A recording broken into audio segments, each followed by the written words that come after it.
ওই যে জান্নাত একটা কথা বলেছে আমাদের। তো আসসালামু আলাইকুম, সবাইকে শুভেচ্ছা এবং আগামী দিনগুলোতে যে দায়িত্ব পালন করতে হবে সেটা যেন আমরা সঠিকভাবে করতে পারি তার জন্য শুভকামনা। তো আজকের এই ক্লোজিং সেরেমনি আমি বলবো, জান্নাত আপা বললেন যে অন্যান্য প্রশিক্ষণগুলোতে গান থাকে, কবিতা থাকে, নাটক থাকে, আবৃত্তি থাকে, হ্যাঁ সেইগুলো অংশগ্রহণ থাকে এন্টারটেনমেন্ট করবার জন্য, যেন বিরক্তি না লাগে। এখানে আমরা কিছুই পাইনি, তারপরে আমাদের মধ্যে কোনো বিরক্তির ভাব তৈরি হয়নি বিকজ অফ আসলাম স্যার। সবাই স্যারের জন্য একটু আমি একটু বলি যে মানে কেন, কারণ হলো যে প্রশিক্ষণে আমার তো খুব বেশি প্রশিক্ষণে অংশগ্রহণ করা হয়নি। এখনো নায়েবে প্রশিক্ষণ নিয়েছি, এরপরে নতুন জীবন জীবিকার এসছে, আমাদের ইনহাউস রয়েছে, আর ঢাকা শিক্ষা বোর্ডে এই প্রথম। তা এখানে এসে আমি কিন্তু অনেকবার অনেক জনকে বলেছি যে আমাদের ট্রেনার, অনেস্টলি স্যার আমি অনেকজনকে বলেছি যে আমাদের ট্রেনার এত স্পন্টেনিয়াস এবং জানার পরিধি এত বেশি, তা আমরা যা বলি তাই মানে সেটাই আমরা যা চাই তার সব তার চেয়েও বেশি দিয়ে থাকেন। এবং স্যার আমি সরাসরি বলি যে আমরা অনেক বিরক্তিমূলক আচরণ করেছি বা কথাও বলেছি, স্যারের মধ্যে আমি কোনো বিরক্তির ভাবটুকু দেখতে পাইনি। স্যারকে আমরা আরেকবার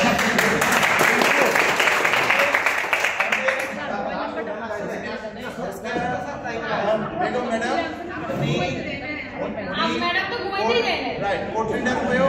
ওনার যেমন স্যার ছিলেন না, তখন আমাদেরকে মানে চেষ্টা করেছেন যেন আমরা যা জানতে চাই স্যারের অনুপস্থিতিতেও যেন সেটা দেওয়া হয়, এবং উনি ফিল করছিলেন যে আমার কি দরকার দেখেছি সেটাই দিচ্ছেন। ম্যাডামের জন্য একটা জোরে হাত দিন। এই আয়োজন বহুদিন পর হয়েছে এটাই শুনলাম, যদি আমার এটা প্রথম।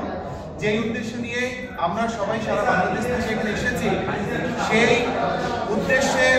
সেই উদ্দেশ্য ফুলফিল করবার আপনার চেষ্টা করবো। এখানে একটা বিষয় হলো যে আমরা কারো করে চাকরির বয়স 5 বছর, আবার 25 বছর কারো করো, এক প্ল্যাটফর্মে এসে মানে সবাই এক হয়ে গিয়েছি, যে স্টুডেন্ট হয়ে গিয়েছি শেখার জন্য। সেই শেখার আগ্রহ সবার মধ্যেই ছিল, হয়তো 19-20 একটা ব্যাপার, হয়তো অনেকগুলো ম্যাটার ছিল, কিন্তু সবাই আমরা কিছু না কিছু নিয়েছি এবং চেষ্টা করেছি। এই চেষ্টার জন্য আমরা সবাইকে একটু ধন্যবাদ জানাই এবং হাততালি দিই।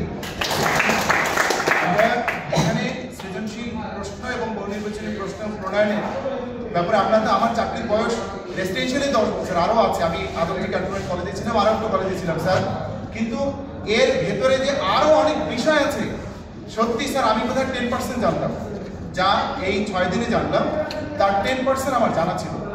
আজ মনে হয়েছে যে আমি এই ট্রেনিংয়ে এসে আমার কিছুটা হলেও, মানে কিছুটা না, আমার অনেক উপকার হয়েছে।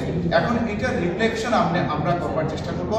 আমার চিন্তা ভাবনা যে আমরা যে গ্রুপে যুক্ত হয়েছি, আমি কয়েকজনকে বলেছি আমি প্রত্যেক দিন কোনো না কোনো প্রশ্ন আমি ক্রিয়েট করবো, সেটা এমসিকিউ হোক অথবা সিকিউ হোক, সেটা ক্রিয়েট করে আমি আমার গ্রুপে পোস্ট দিব এবং কমেন্ট জানতে চাইবো যে হ্যাঁ এটা ঠিক আছে কিনা।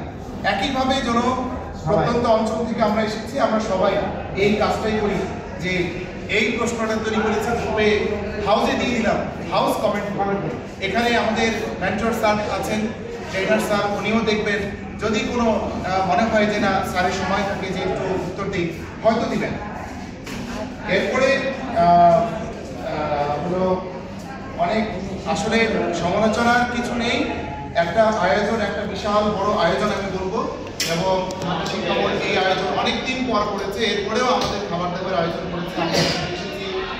মানে আমার এখন আসলে ভাবতে খুব কষ্ট হচ্ছে যে আমরা আগামীকালকে থেকে দেখা হবে, এই গরিব মানুষদের সাথে দেখা হবে না, তো আমরা একই প্ল্যাটফর্মে থাকবো, যোগাযোগ রাখবো।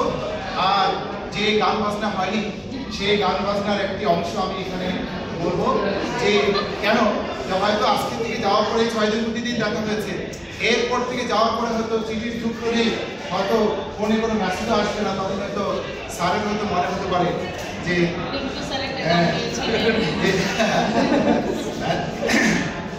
গানটা ছিল এরকম, মেসেজ কেন আসে না আর দেরি সহে না, ভুলেছ কি তুমি আমাকে, ভুলেছ কি নাম ঠিকানা।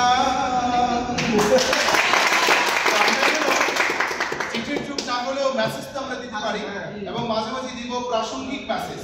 সেই মেসেজগুলি দিয়ে স্যারকে বলবো যে স্যার আমরা অ্যাক্টিভ আছি, আপনি যা শিখিয়েছেন তা আমরা ভুলিনি, বরং সমৃদ্ধি করার চেষ্টা করছি।